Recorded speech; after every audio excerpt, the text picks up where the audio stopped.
Hello friends, कैसे हैं आप सभी को ही।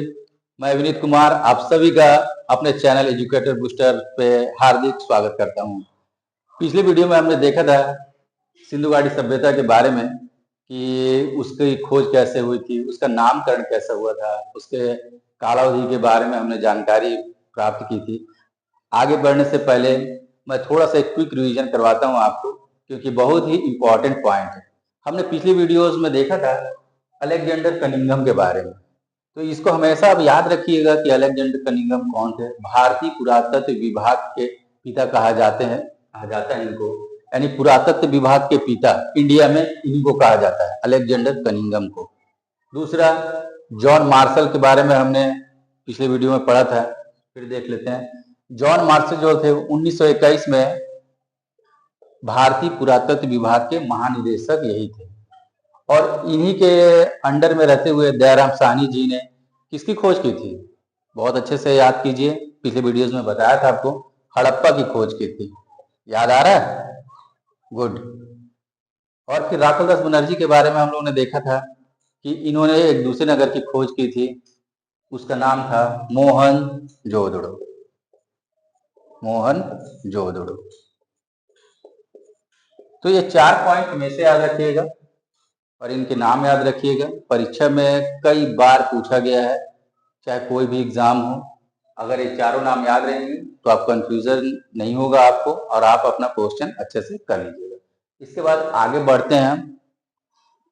आज हम इसके महत्वपूर्ण खंड का डिस्कशन करेंगे, उद्भव के बारे में। कैसे सिंधु घाटी का उद्भव हुआ, इसके बारे में हम चर्चा करेंगे, जानेंगे क्या था। तो उद्भव को लेकर के बहुत सारे विचार आते हैं। उद्भव के बारे में कहा जाता है कि जितने भी विद्वान थे, इतिहासकार थे, ये 2 खंडों में बढ़ गए उद्भव को लेकर के। कुछ बोलते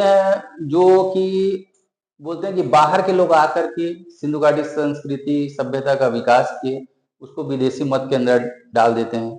और कुछ होते हैं कि नहीं, यहीं के परिवेश में रच बस करके सिंधु घाटी सभ्यता का विकास हुआ, उसको हम स्वदेशी मत में डाल देते हैं। तो इसको देखिएगा उद्भव के बारे में। उद्भव, इसको हम 2 खंडों में पढ़ेंगे। ये पहला डाल दिए आपको विदेशी मत,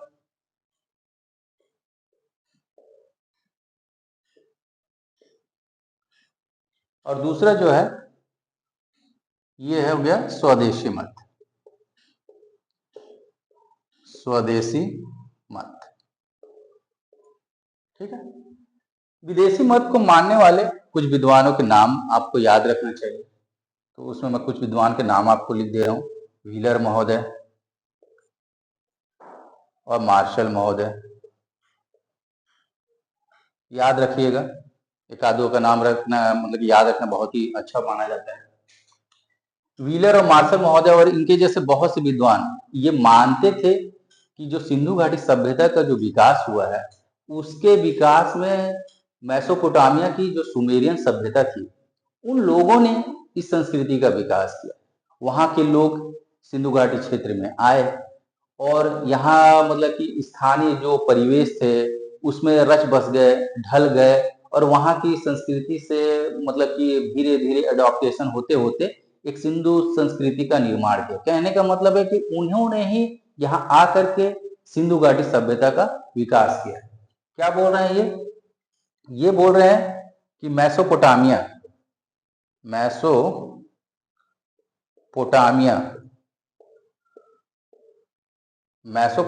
के लोगों ने सिंधु घाटी सभ्यता का विकास किया। सिंधु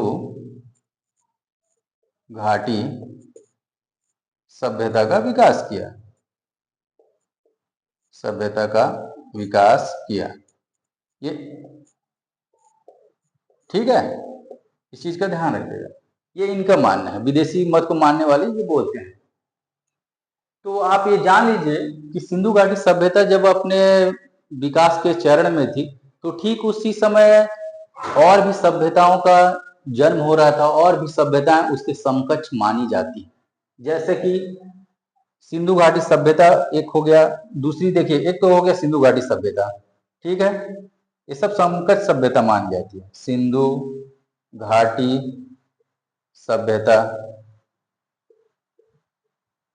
दूसरा आपको हो गया सुमेरियन सभ्यता, सुमेरियन सभ्यता। तीसरा हो गया नील नदी घाटी सभ्यता, नील नदी घाटी सभ्यता। ठीक है, कहने का सिंधु घाटी सभ्यता जो हमारे सिंध प्रांत के क्षेत्र में विकसित हुई थी, ठीक उसी समय इराक में सुमेरियन सभ्यता विकसित हुई थी, जो आज हम मेसोपोटामिया सभ्यता बोलते हैं। आज के वर्तमान समय में अगर देखा जाए तो इराक में अवस्थित है। इस चीज को हमेशा याद रखिएगा। मैं यहाँ पर एक देश का नाम लिख देता हूँ, इराक, कभी कंफ्यूज मत होइएगा। फिर एक तीसरी सभ्यता भी विकसित थी, नील नदी घाटी सभ्यता। यानी तीनों समकक्ष मानी जाती है कि एक तरफ सिंधु घाटी सभ्यता विकसित हो रही थी, दूसरी ओर सुमेरियन सभ्यता और फिर नील नदी घाटी सभ्यता। लेकिन ये इतिहासकार ये मानते हैं कि सुमेरियन सभ्यता के लोगों ने सिंधु घाटी सभ्यता का क्या किया, विकास किया। ठीक है, ये तो हो गया समर्थन में इन्होंने अपने अपने बातों को रखा है। लेकिन इसके खंडन में या हम इसका क्या है कि बेसिक अंतर क्या है, कुछ विद्वान सिंधु घाटी सभ्यता और मेसोपोटामिया की सभ्यता में अंतर दिखाते हैं और ये बतलाते हैं कि दोनों सभ्यता अलग अलग थी, एक नहीं थी, और मेसोपोटामिया के लोगों का सिंधु घाटी सभ्यता के विकास में कोई योगदान नहीं। तो हम देखते हैं इसके अंतर के बारे में। इस चीज को बहुत ही अच्छे से ध्यान रखिएगा। कोई आपसे पूछ दे कि मेसोपोटामिया की सभ्यता और सिंधु घाटी सभ्यता में बेसिक अंतर क्या था, तो उस चीज को आप देख लीजिए। तो देखिएगा, एक बहुत ही अच्छा चीज आपको बताने जा रहा हूं मैं। सिंधु घाटी सभ्यता, और एक लाइन ऐसे करके लिख दीजिए, ऐसे करके इधर लिख दीजिए मेसोपोटामिया की सभ्यता, मेसोपोटामिया की सभ्यता देखते हैं। जिन्होंने इसे खंडन किया, बोला कि नहीं, सिंधु घाटी सभ्यता एक अलग सभ्यता थी, मेसोपोटामिया की सभ्यता अलग सभ्यता थी, और मेसोपोटामिया की सभ्यता का कोई योगदान नहीं है सिंधु घाटी सभ्यता के विकास में। तो अंतर बताते हैं। पहला, नगर का विकास, नगर का विकास। जो सिंधु क्षेत्र के जो नगर थे ना, ये अपने आप में बहुत ही अद्भुत थे। ये नगर जो थे जालनुमा पैटर्न पे बनाए गए थे, जिसको ग्रिड पैटर्न बोलते हैं। इस चीज को हमेशा याद रखिएगा। ये जालनुमा थे। कैसे थे? जालनुमा थे, ग्रिड पैटर्न पे। ठीक है, जालनुमा संरचना में ग्रिड पैटर्न में हुआ था। और यहाँ पर आप देखिएगा कि नगर के विकास में बेतरतीब तरीका अपनाया गया था। यानी कोई तरीका नहीं था, कोई घर यहाँ बन गया है, कोई यहाँ बन गया है, कोई सिस्टमैटिक तरीका नहीं था नगरों के विकास में। तो आप यहाँ लिख दीजिए कि बेतरतीब तरीका, बेतरतीब तरीका था, तरीका नगर के विकास में। दूसरा आप देखेंगे एक अच्छे पॉइंट कि इस नगर के विकास में पक्की ईंटों का प्रयोग किया जा रहा है। किस तरह की ईंटों का प्रयोग किया जा रहा है? पक्की ईंटों का, पक्की ईंटों का प्रयोग किया जा रहा है। परंतु इधर नहीं किया जा रहा है, यहाँ कच्ची ईंटों का प्रयोग किया जा रहा है, कच्ची ईंटों का प्रयोग हो रहा है। दो अंतर आपको यहां से दिखाई पड़ गए। तीसरा जो है जल निकासी, जल निकासी, जल निकासी कहने वर्षा हो रही है, पानी बहुत ही सिस्टमैटिक ढंग से नालों के माध्यम से बह जा रहा है, या फिर घरों का पानी जो हम यूज करते हैं वो पानी निकलने के लिए बहुत ही एक अच्छी व्यवस्था थी। तो कहने का मतलब कि पानी निकलने का बहुत ही अच्छा व्यवस्था किए हुए थे सिंधु घाटी सभ्यता के लोग। परंतु यहाँ पर कोई अच्छी व्यवस्था नहीं थी, कोई व्यवस्था नहीं दिखाई पड़ती, कोई व्यवस्था नहीं। चौथा हम देखते हैं कि सिंधु घाटी सभ्यता में मंदिर के प्रमाण नहीं मिले, मंदिर का कोई प्रमाण नहीं मिला। इस चीज का ध्यान रखिएगा, मंदिर का प्रमाण नहीं मिला है, प्रमाण नहीं मिलता, परंतु यहां मिला है, मंदिर मिले हैं, मंदिर मिले हैं, यानी मंदिर के साक्ष्य आपको प्राप्त होते हैं। 4 आपको मंदिर दिखाई दे दिए। नगर का जो विकास हुआ था जानलुमा पैटर्न पे, पक्की ईंटों का प्रयोग होता था, वहां कच्ची ईंटों का प्रयोग होता था। जल निकासी की उचित व्यवस्था थी या कोई व्यवस्था नहीं थी। मंदिर के प्रमाण के साक्ष्य हमको मिलते हैं, परंतु सिंधु घाटी में नहीं मिलते हैं, मेसोपोटामिया में मिलते हैं। ठीक है, इस तरह से चीजों को अगर आप देखिएगा, अध्ययन करिएगा, तो साफ पता चल जाएगा कि सिंधु घाटी सभ्यता के विकास में मेसोपोटामिया की सभ्यता के लोगों का कोई योगदान नहीं था। ठीक है, अब आगे बढ़ते हैं और देखते हैं स्वदेशी मत के बारे में। अब हम अध्ययन करते हैं। कुछ विचारक उसके भी सपोर्ट में हैं। बहुत से बोलते हैं कि स्वदेशी मत के कहने का मतलब कि हमारे ही क्षेत्र के लोगों ने सिंधु घाटी सभ्यता का विकास किया। किन किन लोगों का योगदान था, उस चीज को हम देखते हैं स्वदेशी मत में। तो आप यहाँ देखिएगा कि इसको मानने वाले कौन कौन है। तो देखिएगा, एक है अमलानंद घोष, अमलानंद घोष,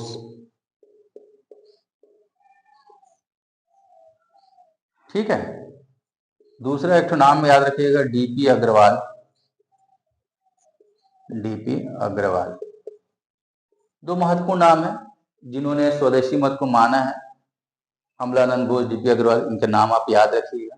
ठीक है, अमलानंद घोष और इनके जैसे और भी जो विद्वान हैं, उनका मानना है कि जो ईरान थे, ईरान की संस्कृति, फिर बलूचिस्तान की संस्कृति, बलूचिस्तान की संस्कृति, फिर आपका सिंध की संस्कृति,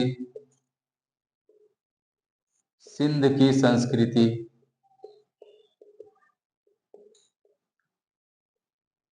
और एक सोथी संस्कृति, सोथी संस्कृति, इनके आपसी मेल मिलाप से सिंधु घाटी सभ्यता का विकास हुआ। ईरान की संस्कृति, बलूचिस्तान की संस्कृति, सिंध की संस्कृति और सोथी संस्कृति, ये आपस में मिले और इन्होंने स्वदेशी मतलब कि सिंधु घाटी सभ्यता का विकास किया। अब इस सोथी संस्कृति के बारे में देख लेते हैं कि है कहाँ। इस मतलब कि जब खनन हुए, बहुत से साक्ष्य मिले, तो ये जो सोथी संस्कृति का जो क्षेत्र था, ये बीकानेर का क्षेत्र था। बीकानेर जो हमारे कहाँ है, राजस्थान में है। यहाँ लिख देता हूं मैं, राजस्थान में, ताकि आपको कोई कंफ्यूजन ना हो। राजस्थान के इस क्षेत्र में जो संस्कृति थी वो थी सोथी संस्कृति, सोथी संस्कृति। ठीक है, तो सोथी संस्कृति कहाँ थी, अपने राजस्थान के बीकानेर क्षेत्र में इस संस्कृति का विकास हुआ था। तो अमलानंद घोष ये बोलते हैं कि सोथी संस्कृति से ही धीरे धीरे चल करके सिंधु घाटी सभ्यता का विकास हुआ। उसके साक्ष्य भी उन्होंने प्रस्तुत किए। अमलानंद घोष जब कार्य कर रहे थे अपने क्षेत्र में, अमलानंद घोष जब कार्य कर रहे हैं अपने क्षेत्र में, तो एक जगह का नाम है सुरकोटदा, सुरकोटदा। जब यहां से खनन का कार्य हुआ तो कुछ साक्ष्य मिला है। वो साक्ष्य क्या है, एक ही जगह पे आपको सिंधु घाटी सभ्यता के साक्ष्य और सोथी संस्कृति, सोथी संस्कृति दोनों के साक्ष्य मिल रहे हैं। सुरकोटदा से मतलब कि ऐसे साक्ष्य मिले हैं जहां से सिंधु घाटी सभ्यता और सोथी संस्कृति दोनों के साक्ष्य मिले हैं। तो इन्हें ये बतलाने में सहूलियत हुआ कि ये सोथी संस्कृति धीरे धीरे डेवलप करके सिंधु घाटी सभ्यता में तब्दील हुई है, ये इनका मानना है। कहां से साक्ष्य मिले हैं, सुरकोटदा से। कुछ साक्ष्य आपको कालीबंगा से भी मिले हैं, इस चीज को भी ध्यान रखिएगा, कालीबंगा से, जो ये बतलाते हैं कि सोथी संस्कृति धीरे धीरे डेवलप होते होते सिंधु घाटी सभ्यता या सिंधु घाटी संस्कृति में बदल गई। ये अमलानंद घोष जी का मानना है। आगे चलकर देखते हैं कि डीपी अग्रवाल क्या बोलते हैं। इन सबको लिखते जाइएगा धीरे धीरे, पढ़ने में सुविधा होती है। डीपी अग्रवाल जी का मानना है, उस चीज को हम देखते हैं कि डीपी अग्रवाल जी क्या बोल रहे हैं।